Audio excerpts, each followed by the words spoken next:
Tammy Burkhart, and I am going to talk today about the statement of cash flows.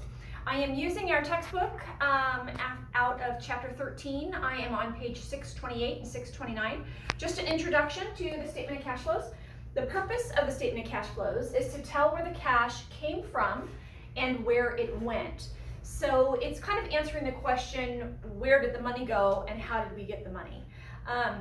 And so to do that, the statement of cash flows is divided into three different activities. We learned this in chapter 1. We're just going to dive in more detail in this chapter. The first and by far the most activity that occurs in a general company is the operating activities. That's where when cash comes in, so cash inflow is going to be the sale of goods or services. And so that's all the money coming in cash, right? From the sale of your goods and services. So revenue that is paid by cash. Outflows of operating activities are going to be things that are needed to make the company run. So that's going to be things like utilities, accounts payable, salaries, things like that. So again, these are expenses that are on the income statement that we learned about in chapter 1 and in subsequent chapters.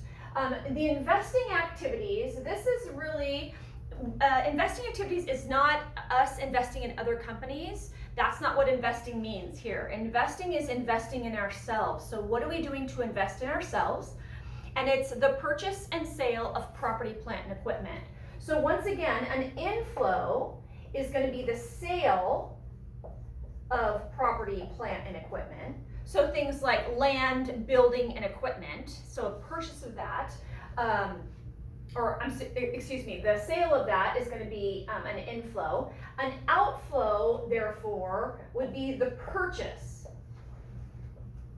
of property, plant, and equipment. So that's it. That's all that happens in here. So sometimes in companies, they don't even have an investing activities because they've not purchased a big asset or they've not sold any of their big assets.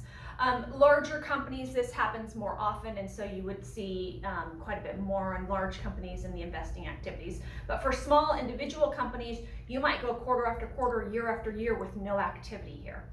Last is the financing activities. I'll go down here. Remember when we talked about this in chapter 1, there are two different inflows and two different outflows for financing activities. So let's start with the inflows. The inflows is going to be the sale of our stock.